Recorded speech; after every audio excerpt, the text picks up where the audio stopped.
Você já sentiu que está vivo, mas não está vivendo? Como se os dias passassem diante de você sem deixar marcas, sem alma, sem propósito. Um vazio que não grita, mas corrói em silêncio por dentro. E talvez você tenha tentado preenchê-lo com conquistas, distrações, aplausos. Mas nada basta, porque o problema não está no caos ao redor. Está em como você tem se colocado diante dele.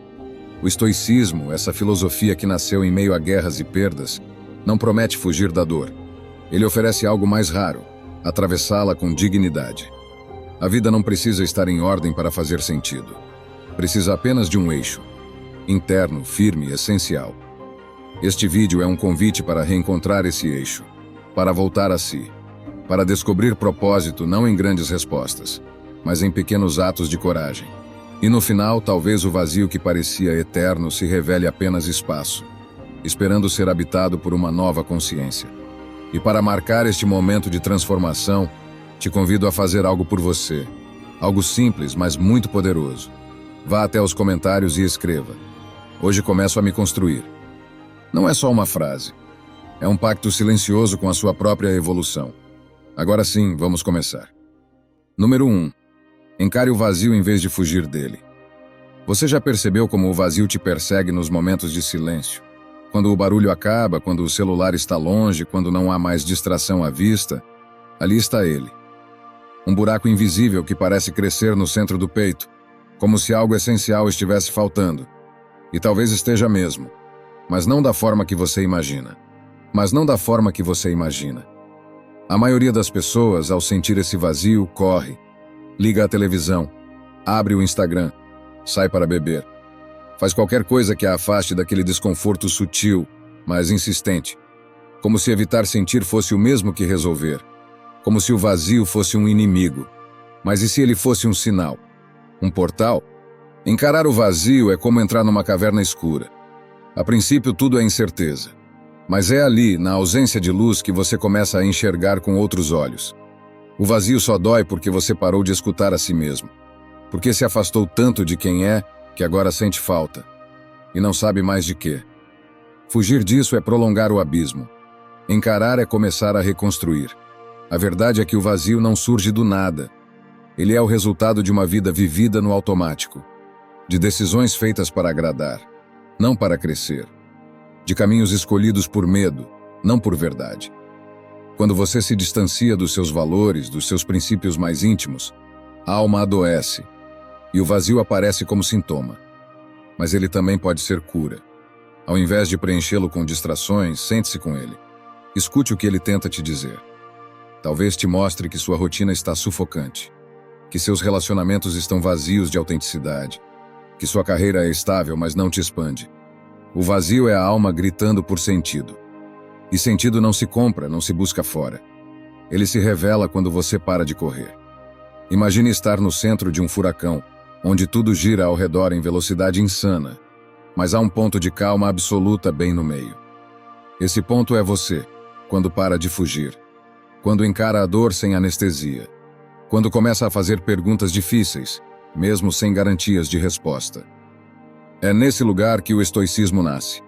Não como um manual de felicidade, mas como uma âncora no caos. Você não precisa entender tudo agora. Basta parar de fingir que não está sentindo. Basta dizer: sim, há um vazio em mim, e eu vou encará-lo. A partir daí algo muda. Você deixa de buscar distrações e começa a buscar direção. Deixa de seguir os outros e começa a ouvir a si mesmo. Encarar o vazio é doloroso, sim. Mas é 1000 vezes mais libertador do que continuar fingindo que ele não existe. A dor que você evita te aprisiona. A dor que você enfrenta te transforma. Este é o primeiro passo. Sentar-se com o incômodo. Olhá-lo nos olhos. Deixar que ele fale, porque ele sempre tem algo a dizer. E muitas vezes o que ele diz é simples e brutal. Você não está onde deveria estar. O estoicismo nos ensina que o desconforto é parte da vida, e que quando o abraçamos com coragem, ele deixa de ser um inimigo e se torna um guia. A vida sem sentido não é uma condenação, é um convite. Encare o vazio, porque é lá e só lá que começa o caminho de volta para si. Número 2. Separe o que pode controlar do que não pode. A raiz de quase toda angústia humana está em uma confusão silenciosa, mas devastadora. Tentar controlar o que não nos pertence e negligenciar aquilo que é responsabilidade nossa. A vida começa a pesar quando passamos a colecionar expectativas sobre o mundo, sobre as pessoas, sobre o futuro, como se tudo ao nosso redor devesse obedecer aos nossos desejos, como se o universo nos devesse alguma coisa. Mas o universo não promete obediência. Ele é indomável. E enquanto você tenta dominá-lo, vai perdendo o domínio de si mesmo. Há uma liberdade imensa em reconhecer que o controle total é uma ilusão. Que você não tem poder sobre o clima, sobre as reações dos outros, sobre os acontecimentos aleatórios que cruzam seu caminho. E ao mesmo tempo, há uma força ainda maior em lembrar que você tem absoluto poder sobre suas escolhas, sua atitude, sua visão sobre cada situação. Você pode não controlar o mar, mas pode aprender a velejar. É aqui que o estoicismo se torna mais do que filosofia. Torna-se sobrevivência. Porque no meio do caos, quando tudo desmorona, o emprego, o relacionamento, a saúde, a estabilidade, você ainda pode escolher como se comporta. Ainda pode escolher como interpretar. Ainda pode escolher quem quer ser, mesmo sem controle sobre o que está acontecendo. Essa distinção entre o que é seu e o que é do mundo é como uma espada que corta as amarras invisíveis da ansiedade. Quando você para de tentar mudar o outro, quando solta o passado, quando solta o controle sobre o futuro, sobra espaço para agir no presente. E é só no presente que a transformação é possível.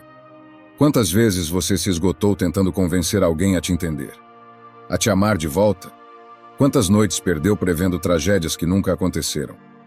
Quantas conversas refez mentalmente tentando mudar o que já passou? Tudo isso são guerras travadas no campo do incontrolável. E você sai ferido de todas elas. Separar o que se pode controlar do que não se pode é um ato de humildade e coragem. Humildade para aceitar os limites da vida. Coragem para assumir a responsabilidade por si mesmo. Imagine que sua mente é uma casa. Em um cômodo você guarda tudo o que pode controlar. Seus pensamentos, sua disciplina, suas reações, seu foco. No outro estão todos os ruídos. A opinião dos outros, o passado, o futuro, o acaso. Cada vez que você sai do seu cômodo e tenta arrumar o que está no outro, você perde tempo, energia, paz. Mas quando permanece dentro do que é seu, você fortalece cada parede, cada pilar. E aos poucos essa casa se torna inabalável.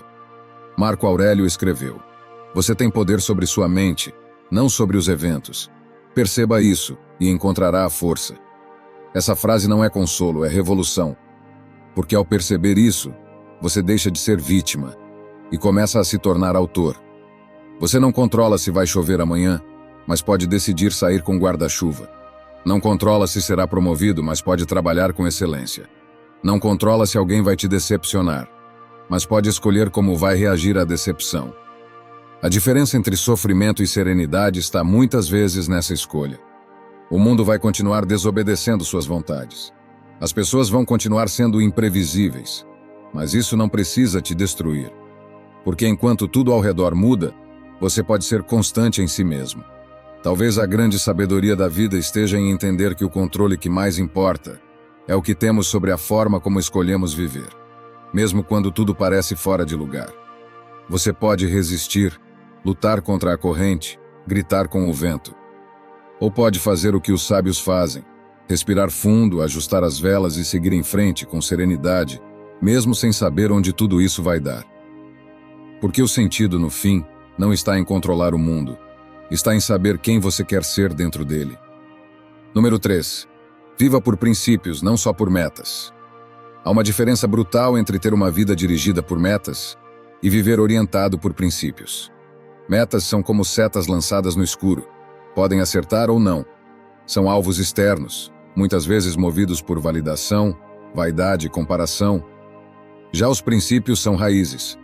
Eles não mudam com o vento, não cedem à pressão. São o que mantém você de pé quando tudo desmorona. Metas te fazem correr. Princípios te ensinam por que correr e quando parar. Vivemos numa cultura obcecada por resultados, conquistar, bater recordes, acumular. Onde você quer estar daqui a 5 anos? Perguntam. Poucos têm coragem de responder.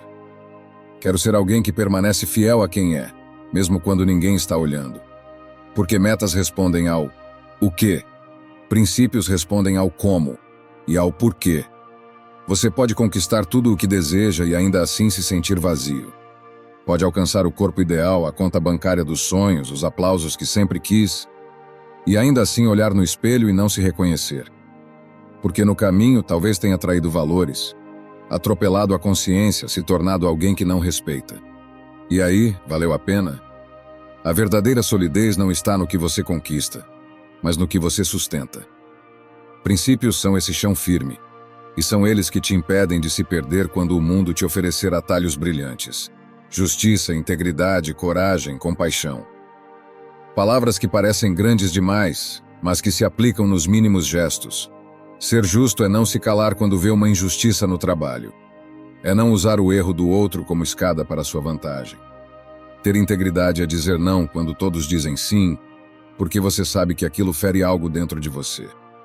Coragem é enfrentar conversas difíceis, mesmo tremendo. E compaixão. Compaixão é enxergar o outro para além das suas falhas. Marco Aurélio dizia: pare de discutir sobre o que significa ser uma boa pessoa. Isso exige princípios. E exige presença. Porque quando você vive apenas por metas, começa a justificar tudo pelo resultado. Valeu porque funcionou. Deu certo, então está tudo bem. Mas será que está? Você pode mentir e ser promovido. Pode manipular e conquistar. Pode enganar e vencer. Mas o que exatamente está vencendo? Princípios não são moralismos, são bússolas. Eles não te impedem de cair, mas te mostram como levantar com dignidade. São o que resta quando todas as metas falham. São o que sobra quando a vida te vira do avesso. São o que ninguém pode te tirar. Viver por princípios não é o caminho mais rápido, mas é o mais profundo. E no fim, é o único que te leva a algum lugar que valha a pena estar.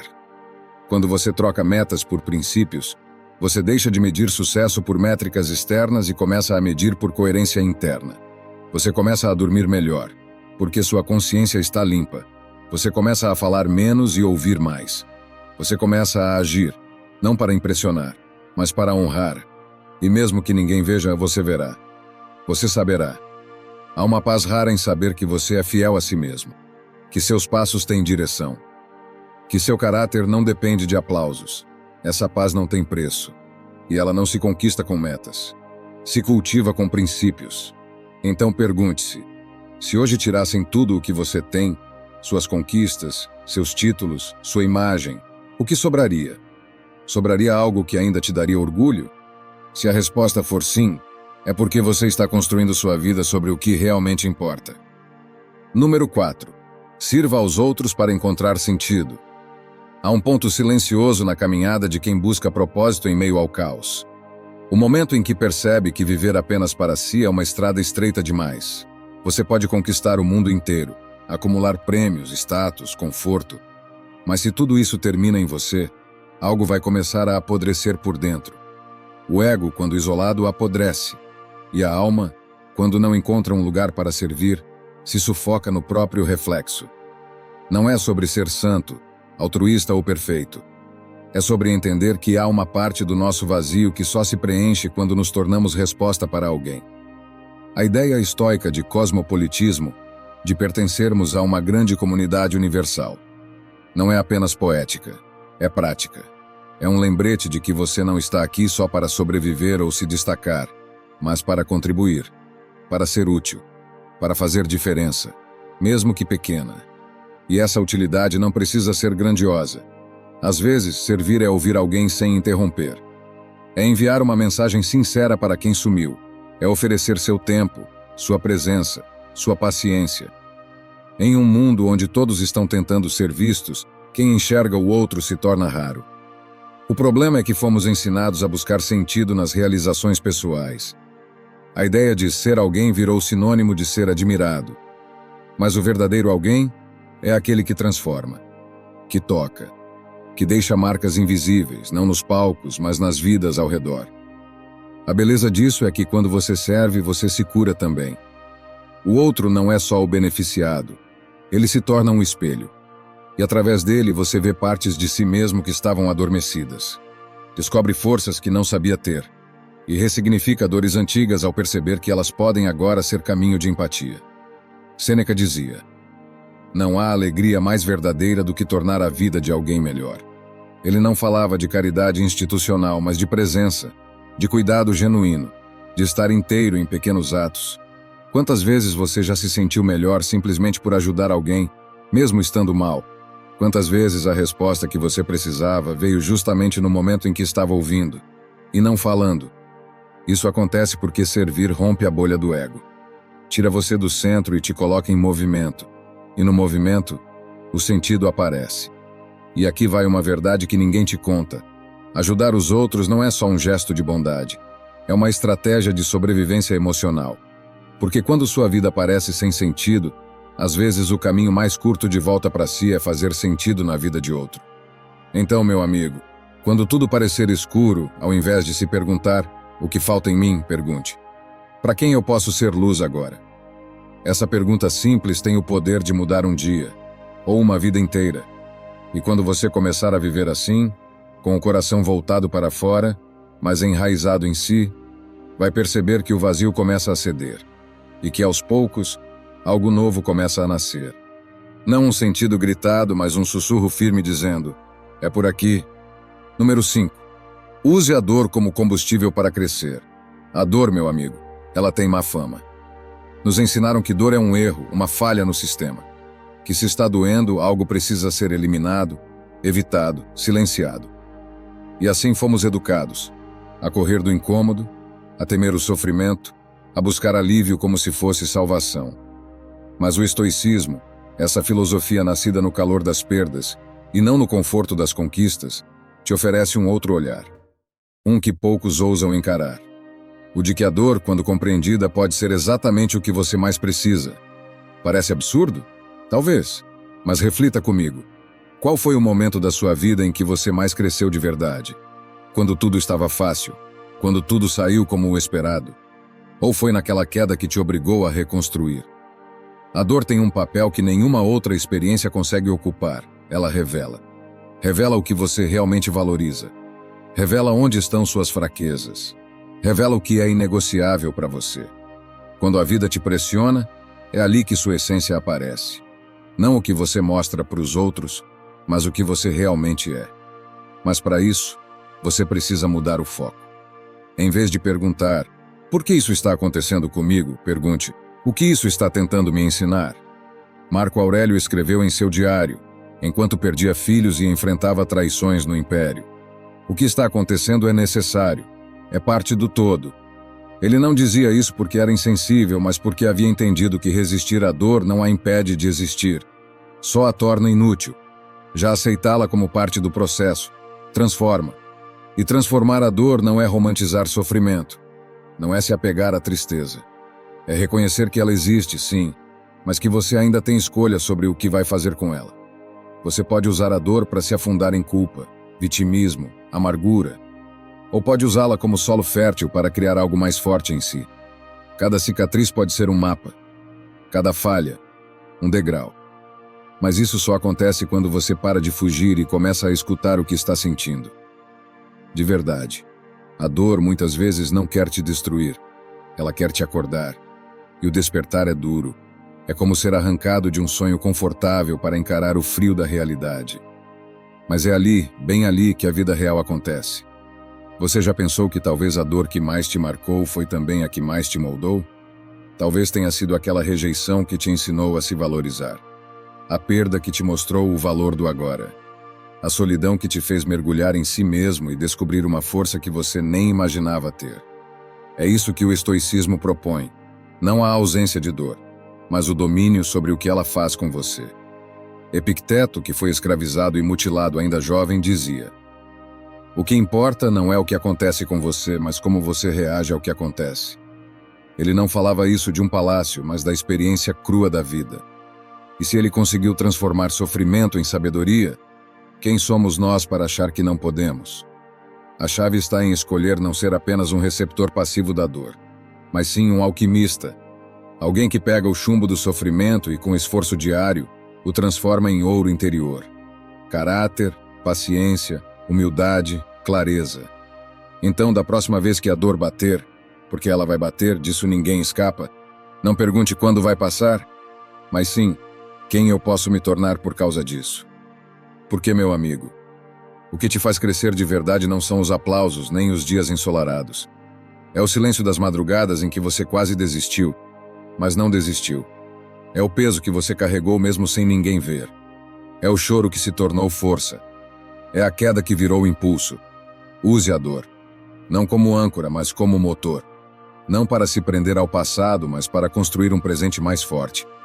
Não para fechar o coração, mas para abrir a consciência. É isso que transforma a dor em poder. E você em alguém que não apenas sobrevive, mas renasce. Número 6. Organize seu tempo como se cada dia fosse único. Você já percebeu como tratamos o tempo como se ele fosse infinito? Acordamos, olhamos o relógio, cumprimos obrigações, empurramos sonhos para depois, como se o depois estivesse garantido. Como se a vida estivesse nos esperando pacientemente enquanto distraímos a mente com notificações, rotinas apressadas e promessas que nunca saem do papel. Mas o tempo não espera. Ele não avisa quando vai acabar. Não te dá sinais claros. Ele simplesmente vai como a areia que escorre por entre os dedos. E quando você percebe, já foi. Marco Aurélio escreveu: você age como se tivesse tempo ilimitado, mas está morrendo a cada instante. Duro? Sim. Mas profundamente verdadeiro. Porque só quando você encara a finitude do tempo é que começa a valorizá-lo. E mais do que isso, começa a organizá-lo não com pressa, mas com propósito. Organizar o tempo não é encher a agenda. Não é se tornar um robô de alta performance. É aprender a diferenciar o que importa do que só ocupa espaço. É sair do modo urgente e entrar no modo essencial. Cada dia é uma página. E o que você escreve nela vai compor a história da sua vida. Queira você ou não. Quando você diz sim para tudo, está dizendo não para o que te constrói. Quando você vive no automático, está apenas existindo, não vivendo. O estoicismo te chama de volta ao centro. Te convida a fazer da sua rotina um ato consciente. A entender que cada manhã pode ser um recomeço. Que cada noite pode ser um fechamento de ciclo. Que cada segundo pode ser sagrado, se você decidir assim. Pense no seguinte: se você tivesse apenas mais um mês de vida, o que mudaria na sua forma de usar o tempo? Com quem deixaria de gastar energia? O que deixaria de postergar? Quantos cafés você tomaria com mais atenção? Quantos abraços demoraria mais? O que impede você de viver assim agora? A verdade é que organizar o tempo começa com uma pergunta simples, mas poderosa. Isso que estou fazendo agora me aproxima ou me afasta da vida que quero ter? E se a resposta for afasta, talvez seja a hora de parar. De ajustar o rumo. De lembrar que o tempo, ao contrário do dinheiro quando gasto, não retorna. Organizar o tempo é organizar a mente. É sair da confusão para a clareza. É transformar dias comuns em solo fértil para uma vida extraordinária. Porque uma rotina bem alinhada aos seus valores tem mais poder de transformação do que um grande plano que nunca é executado. E isso exige escolhas. Dizer não ao que distrai. Silenciar o barulho que te empurra para longe de si. Criar pequenos rituais. Acordar com intenção, reservar um tempo para refletir, escrever o que sente, planejar o que quer construir, não só para o mundo ver, mas para você honrar sua própria caminhada. Epicteto ensinava que devemos viver como se estivéssemos em uma peça teatral. Não escolhemos o papel, mas podemos desempenhá-lo com excelência. O seu papel hoje é cuidar do seu tempo como o bem mais precioso que tem, porque ele é. Então não viva como se tivesse 1000 anos. Viva como quem sabe que cada dia é uma chance de viver com mais verdade, mais presença, mais direção. Porque no final, meu amigo, o tempo que você tem não será medido pelos ponteiros do relógio, mas pelo que você fez com ele enquanto pulsava. Número 7. Pratique gratidão todos os dias. Há uma sutil, mas poderosa mudança que acontece quando você deixa de focar no que falta e começa a reconhecer o que já existe. Vivemos cercados por estímulos que alimentam a escassez. Propagandas que te dizem o que você deveria ter. Redes sociais que te mostram quem você deveria ser. Comparações que te convencem de que a sua vida ainda não é suficiente. E nesse ruído, a gratidão vai desaparecendo, silenciosamente, como um perfume que evapora no ar. Mas a ausência de gratidão é o começo da cegueira. Quando você para de agradecer, começa a acreditar que não tem nada. E quando acredita nisso, tudo perde o valor. O sorriso de quem te ama vira rotina. A comida na mesa vira obrigação. Seu corpo, que te carrega todos os dias, vira um peso. A manhã que nasce lá fora passa despercebida pela janela fechada da pressa. É por isso que os estoicos insistiam tanto na gratidão. Não como uma fórmula mágica de bem-estar, mas como um exercício de lucidez, de enxergar, de acordar. Sêneca dizia: nada é mais honroso do que a gratidão, porque ela é um ato de resistência contra o automatismo, contra a insatisfação crônica, contra a ilusão de que sempre falta algo. Gratidão não é se conformar, é reconhecer, é olhar ao redor com olhos mais vivos e perceber que a abundância raramente grita, ela sussurra. E esse sussurro está em todo lugar. Não o café quente que você segura nas mãos, não o silêncio de um momento só seu, no abraço que te acolheu em um dia difícil, no aprendizado que veio com a dor, na força que brotou quando você achava que não aguentaria mais. A gratidão não precisa de eventos extraordinários. Ela precisa de atenção e presença. Você não precisa esperar por grandes conquistas para agradecer. Pelo contrário, são os pequenos agradecimentos que constroem uma vida grande. E a prática diária da gratidão é como acender luzes dentro de si. Aos poucos, os cantos escuros da insatisfação vão se dissolvendo, e o que sobra é clareza. Um estoico grato não é alguém ingênuo, é alguém desperto. É quem aprendeu a ver a beleza até na dor, a oportunidade até no fracasso, o milagre até na rotina, porque no fundo tudo pode ensinar, tudo pode oferecer algo, e quando você começa a agradecer por tudo, até pelo que não deu certo, algo dentro de você muda. O coração se expande, a mente se aquieta, e a alma começa a sentir que está, enfim, no lugar certo. Comece com o simples. 3 coisas toda manhã ou toda noite. 3 razões para dizer obrigado. Pode ser um nome, um gesto, um pedaço de sol atravessando a janela, e um dia, quando menos esperar, você vai perceber que passou a viver com outra vibração. Não a da falta, mas a da abundância. E, meu amigo, viver com gratidão é a mais nobre das riquezas, porque quem é grato já tem tudo. Número 8. Seja disciplinado mesmo sem vontade. Existe uma ilusão perigosa que tem se espalhado como fumaça entre aqueles que buscam evolução. A ideia de que é preciso sentir vontade para agir. Como se o progresso dependesse da inspiração, como se a constância fosse filha do entusiasmo. Mas a verdade, crua, silenciosa e transformadora, é outra. Os dias que mais te constroem são quase sempre os dias em que você menos quer fazer. Os estoicos sabiam disso. Sabiam que a mente humana, quando guiada apenas pelas emoções, se torna uma criatura inconstante. Deseja tudo hoje e nada amanhã. Sonha alto à noite, mas pela manhã se rende ao travesseiro, ao medo, à distração. É por isso que eles nos chamam a disciplina.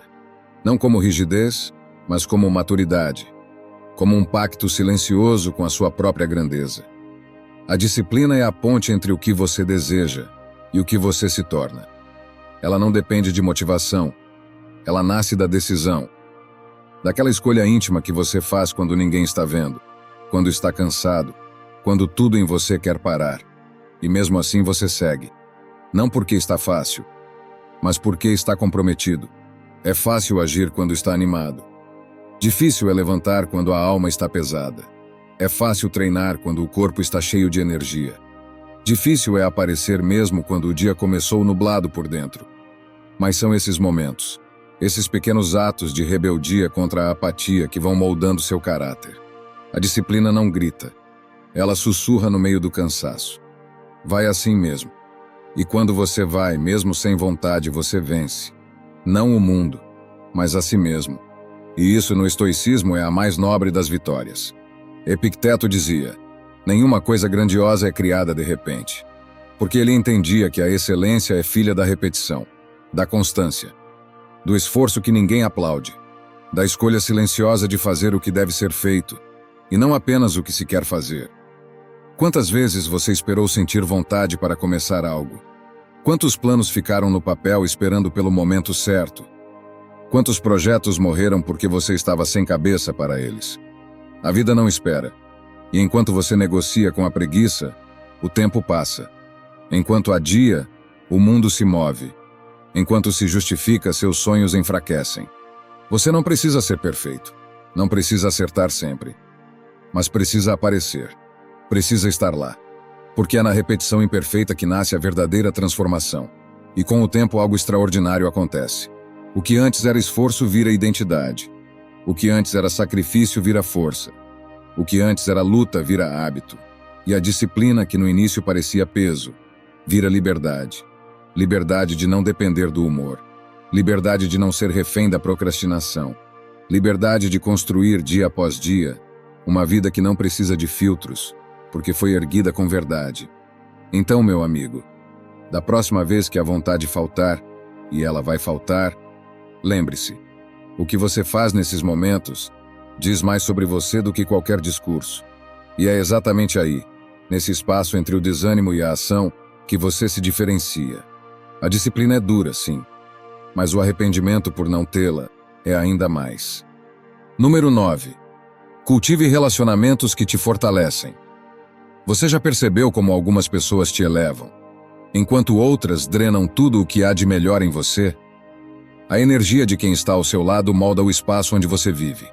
Não apenas o espaço físico, mas o espaço mental, emocional e até espiritual.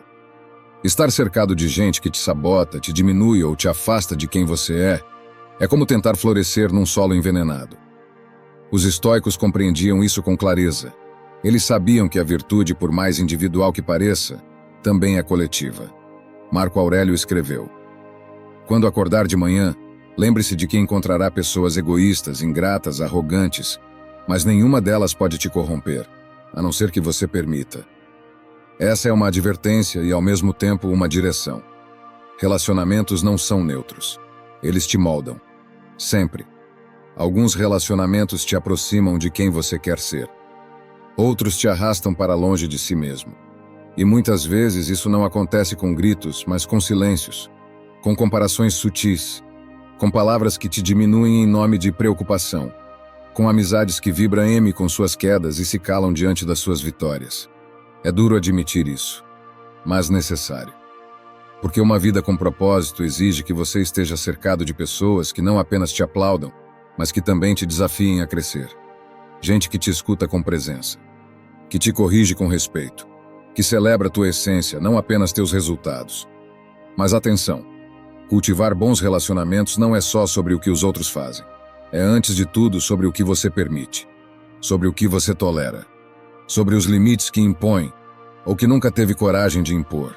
Você ensina os outros a como te tratarem com cada escolha que faz. E se você passa tempo demais com quem te intoxica, o problema já não é só deles, é seu. Porque o estoicismo não nos chama a mudar os outros, mas a proteger o que é nosso. A mente, o coração, a energia. Comece com honestidade.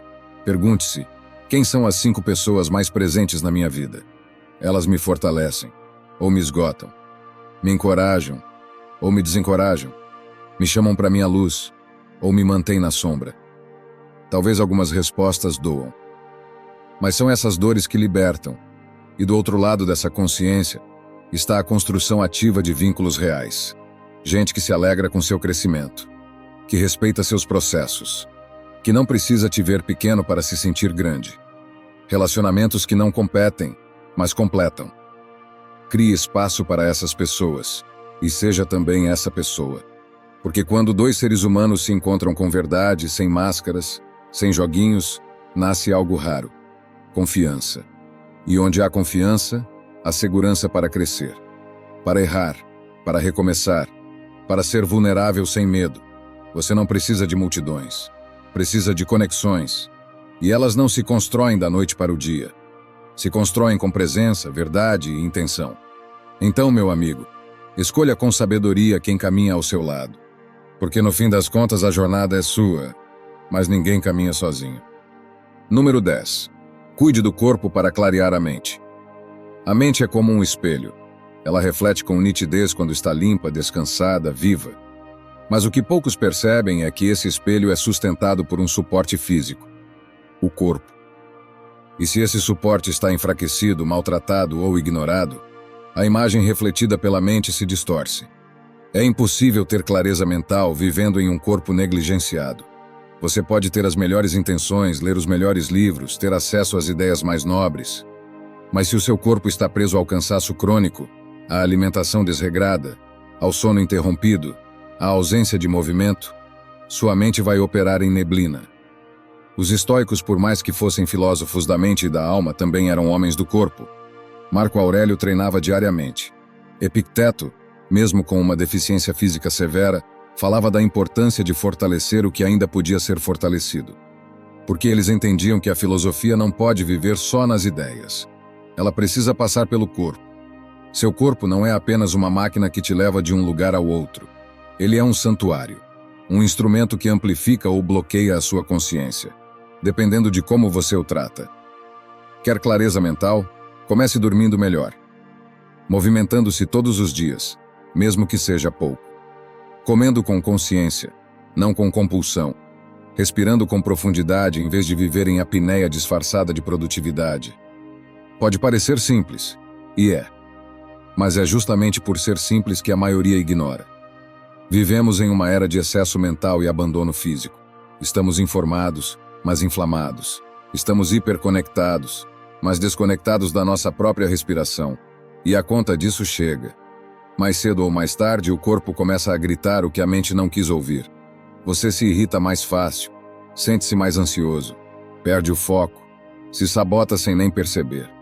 E pensa que é fraqueza de caráter, quando na verdade é apenas exaustão fisiológica. Um corpo descuidado não sustenta uma mente elevada. E não se trata de buscar um corpo perfeito. Trata-se de cultivar um corpo funcional. Um corpo desperto. Um corpo que trabalha com você, e não contra você. Quando você se exercita, ainda que minimamente, seu cérebro recebe mais oxigênio. Suas emoções se estabilizam. Seu sistema nervoso encontra um ponto de regulação. Quando você bebe mais água, seu nível de atenção aumenta. Quando você come melhor, seus pensamentos se organizam.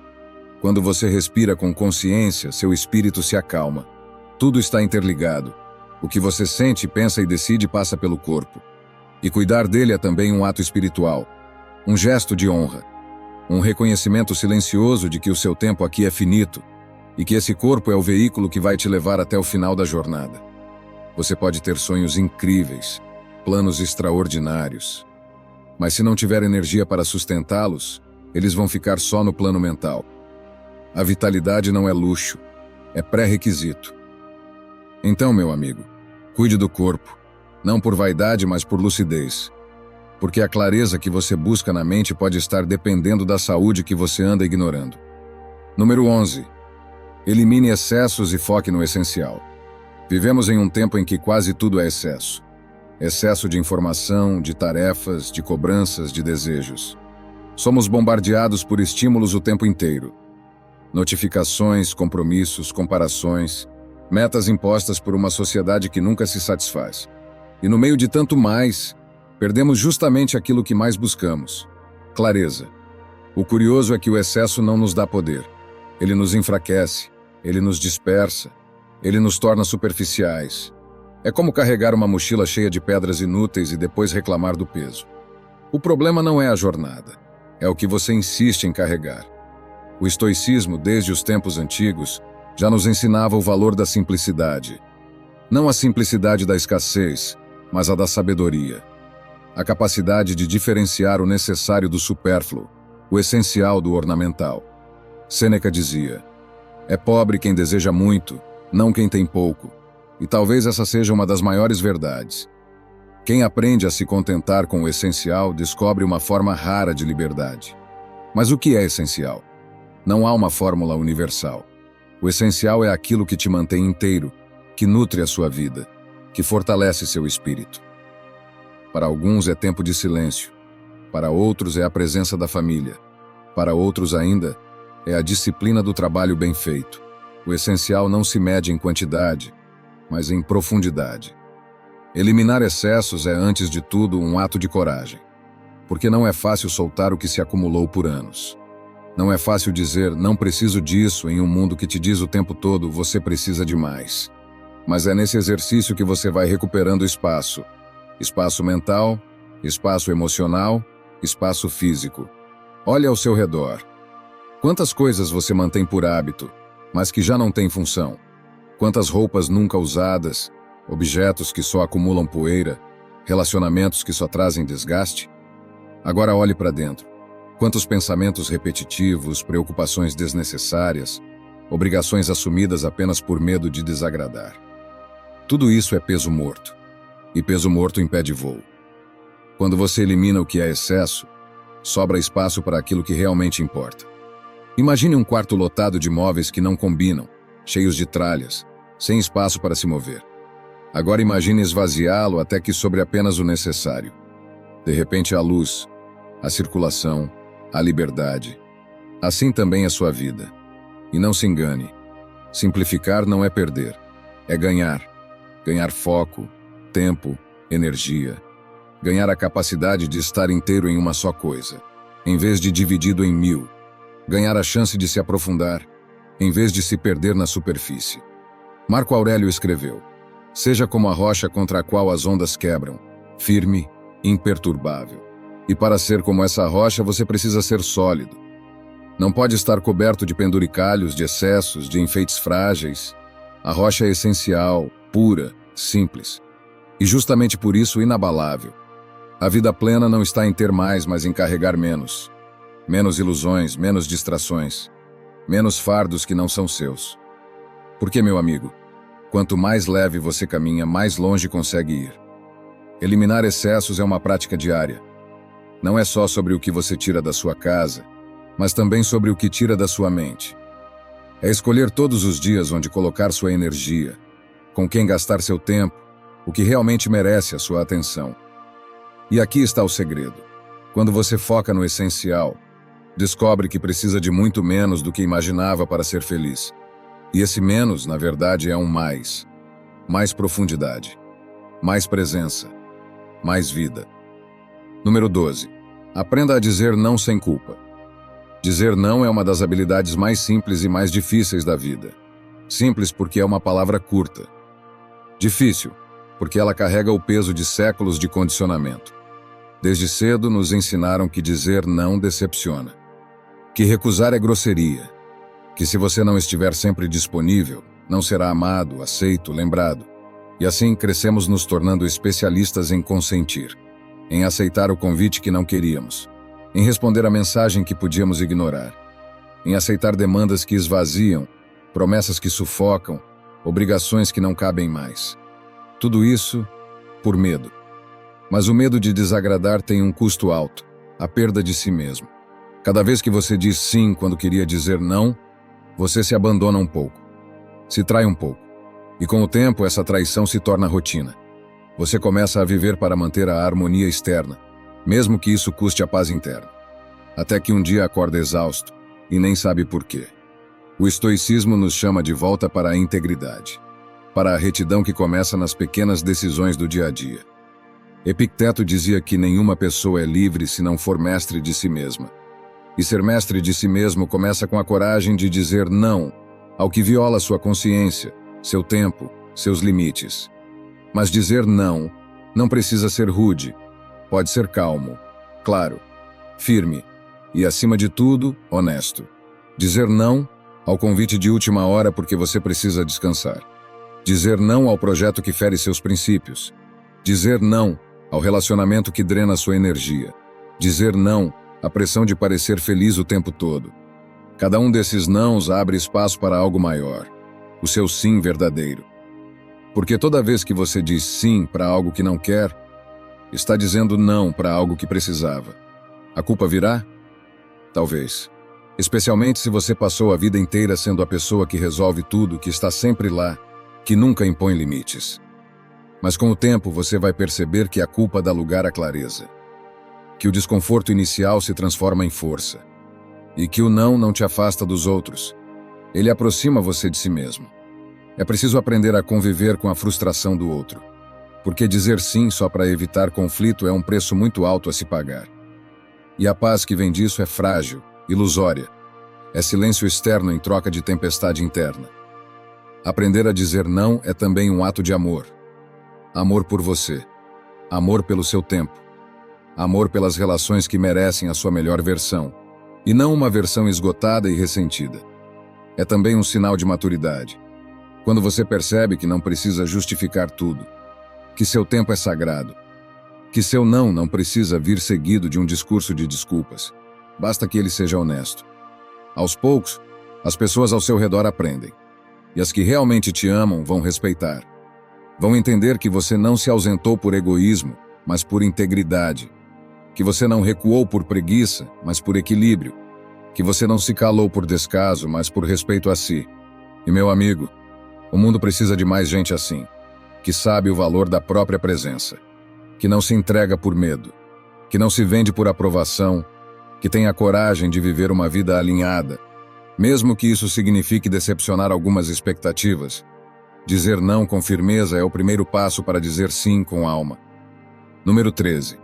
Aceite a vida como ela é. Aceitar a vida como ela é não significa cruzar os braços diante das dificuldades. Não significa resignar-se, nem se contentar com pouco. Significa algo muito maior, mais ousado, mais transformador. Significa aprender a amar o que acontece, mesmo quando não foi o que você planejou.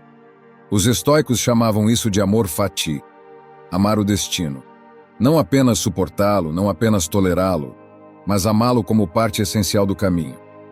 É um exercício quase sobre-humano, porque exige que você olhe para a dor, para a perda, para o imprevisto e diga: isso também faz parte de mim, isso também é vida, e eu vou transformar isso em força. Veja, a maioria de nós vive em guerra com a realidade. Queremos que o passado seja diferente, mas ele não muda. Queremos que o presente seja perfeito, mas ele nunca é. Queremos que o futuro venha conforme nossas expectativas, mas ele sempre surpreende. É nessa luta constante contra o que é que nasce boa parte do sofrimento humano. O que o amor fati nos propõe é o oposto dessa luta, uma reconciliação. Aceitar não significa se calar diante da injustiça ou desistir de melhorar o que pode ser melhorado. Aceitar significa soltar o controle daquilo que nunca esteve nas suas mãos. Significa parar de desperdiçar energia com o impossível e começar a investir no possível. Pense nas vezes em que algo que parecia uma tragédia acabou se revelando um presente disfarçado. Um término que abriu espaço para uma vida mais autêntica. Uma perda que ensinou o valor do agora. Uma decepção que fortaleceu seu caráter.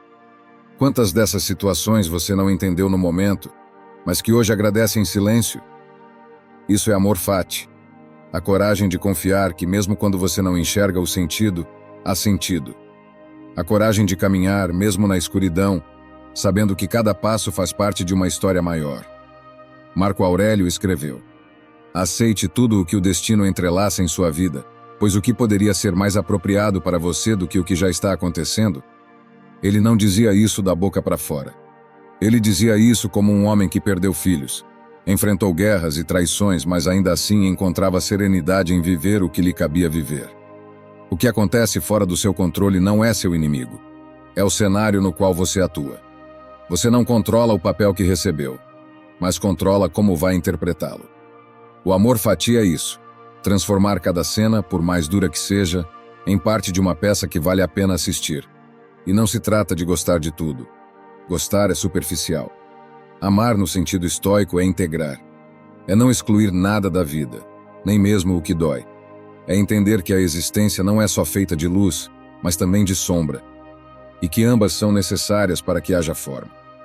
Quando você aprende a amar o destino, você para de viver na resistência. E ao parar de resistir, começa a fluir. E no fluir a vida, mesmo com suas dores, se torna mais leve. Amar o destino é a forma mais radical de liberdade, porque enquanto você luta contra o que não pode mudar, é escravo. Mas quando acolhe o que é, você se liberta.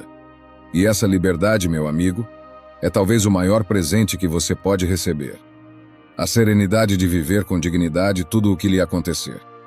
Não só o que você queria, mas tudo. Porque no fim, não importa se o caminho foi fácil ou difícil. Importa se você o percorreu com coragem, aceitando cada pedra, cada curva, cada queda, como parte inseparável da sua própria grandeza. Número 14. Aprenda a contemplar o presente. Há uma inquietação crônica na alma moderna, Uma ansiedade que empurra a mente para frente, para o que ainda não chegou, ou a puxa para trás, para o que já se foi. E nesse vai e vem, quase ninguém habita o agora. É como se o presente fosse apenas um corredor apertado entre o passado e o futuro. Um lugar de passagem, não de permanência. Um ruído entre dois extremos. Mas o estoicismo nos lembra: o presente é tudo o que existe. Marco Aurélio escreveu: não viva como se tivesse 1000 anos pela frente. O destino está ao seu lado. Enquanto viver, enquanto for possível, seja bom. Essas palavras não são uma ordem moral, são um convite à presença. Um chamado à vida como ela acontece, aqui, agora, neste exato instante. A contemplação do presente não é passividade. É intensidade. É estar inteiro no que se faz, mesmo quando é pequeno, mesmo quando parece banal. É lavar a louça com consciência. É ouvir alguém com atenção. É sentir o vento no rosto sem já pensar no próximo compromisso. Mas para isso você precisa aprender a desacelerar por dentro. Porque o mundo não vai desacelerar por você. A sociedade do desempenho nos vicia em futuro. O que vem depois? O que falta conquistar? Qual o próximo passo? E nessa ânsia de progresso nos tornamos especialistas em ausências. Perdemos o gosto da comida, a sutileza dos gestos, a beleza de uma tarde qualquer, o silêncio que poderia curar, a pausa que poderia revelar. Contemplar o presente é reeducar o olhar, é reconquistar a capacidade de se maravilhar com o óbvio. Lembre-se de quando era criança. Tudo era novidade. Um inseto, uma pedra, uma folha caída. O presente era inteiro, porque não havia filtro, nem pressa, nem expectativas. Havia apenas o momento e ele bastava. Com o tempo você foi perdendo isso. Foi substituindo presença por planejamento, encantamento por produtividade, sentir por prever. Mas a boa notícia é que essa presença pode ser reaprendida. Comece com o corpo. Respire. Sinta os pés no chão. Ouça os sons ao redor. Não como uma técnica, mas como um reencontro com a vida que pulsa. E que você não precisa controlar. Observe o sol batendo na parede. O vapor subindo do café. O som da sua própria respiração ao acordar. Parece pouco? Pois saiba, é tudo. O presente não grita, ele sussurra. E se você não silenciar por dentro, não vai ouvi-lo. A contemplação é uma forma de oração sem palavras. É quando você para de pedir e começa a perceber. Para de querer e começa a ver. E nesse ver, algo muda. A ansiedade diminui. A pressa perde o sentido. E você começa a entender que o tempo não é algo que corre. É algo que se estende, quando vivido com presença. Você não precisa de mais tempo. Precisa de mais atenção. A contemplação não exige que a vida esteja perfeita. Ela exige que você esteja disponível. E isso você pode estar agora, mesmo em meio ao caos. Mesmo com problemas por resolver. Mesmo com dores por curar. Não espere que tudo esteja calmo para estar presente.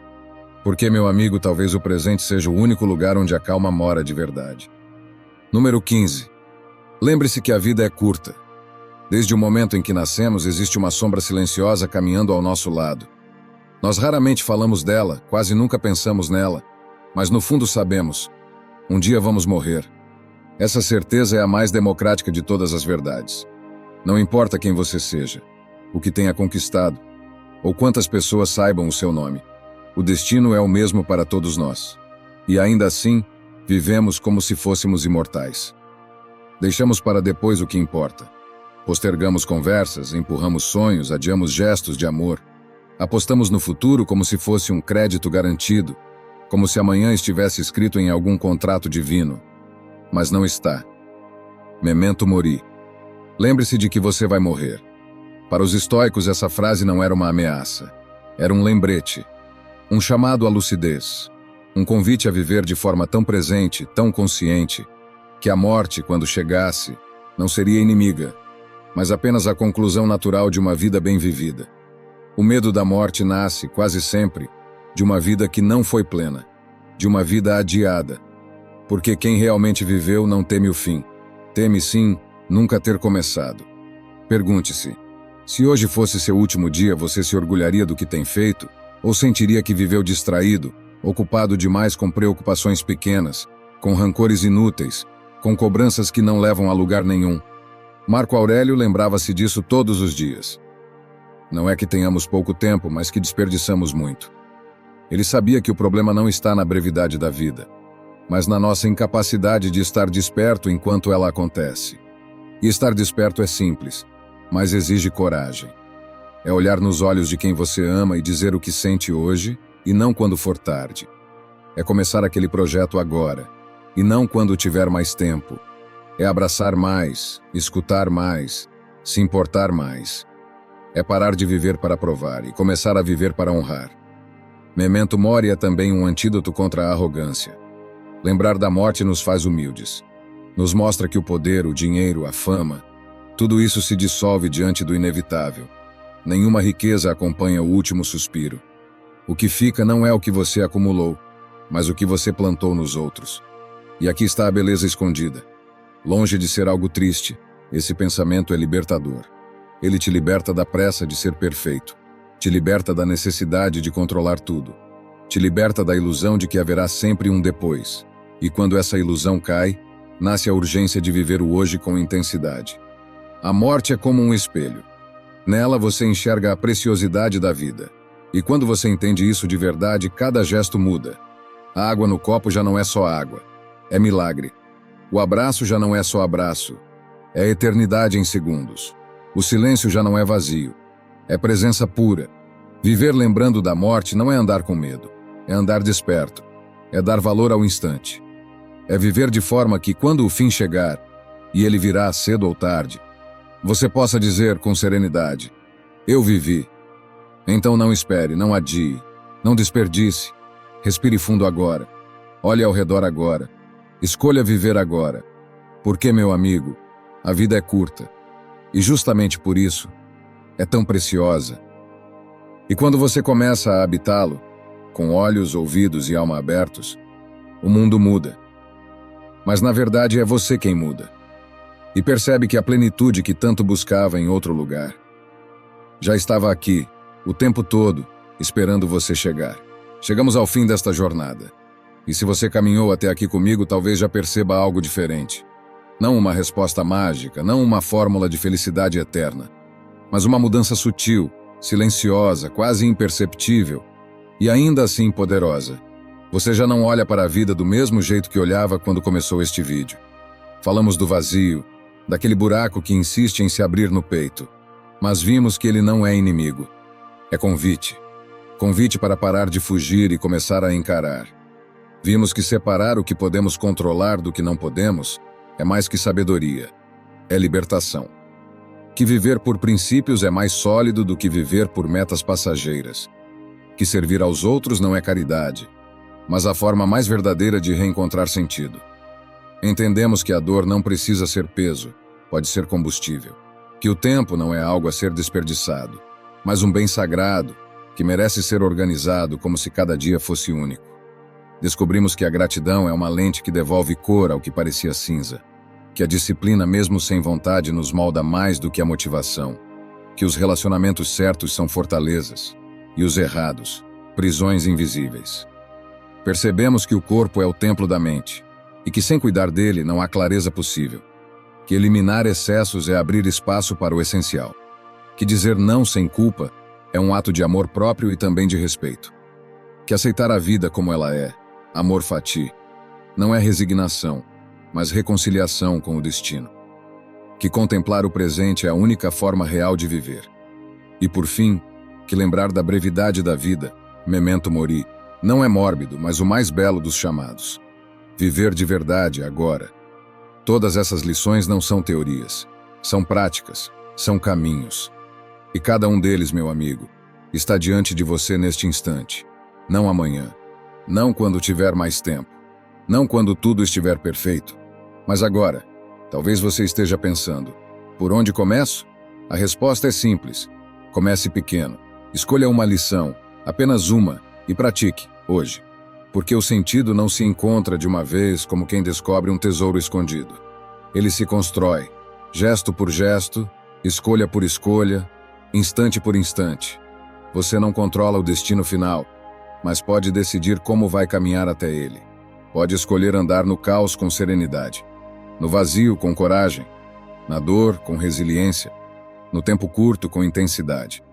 Pode escolher viver de forma que, quando olhar para trás, não veja apenas anos que passaram, mas vida que foi vivida.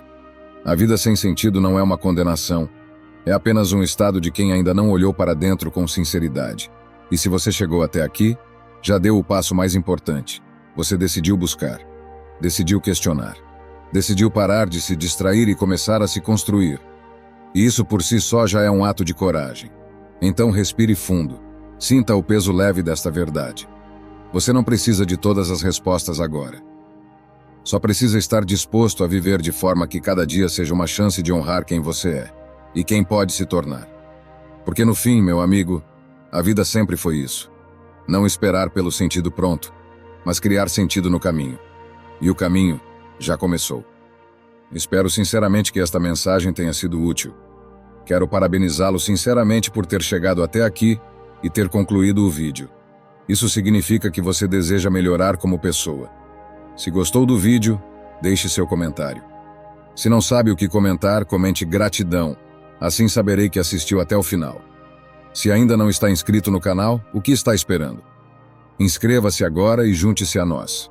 O estoicismo está cheio de ensinamentos como este, que são aplicáveis à nossa vida cotidiana. Portanto, encorajo você a continuar aprendendo sobre essa filosofia. Deixo aqui 2 vídeos repletos de sabedoria estoica para que você continue aprendendo. Até a próxima!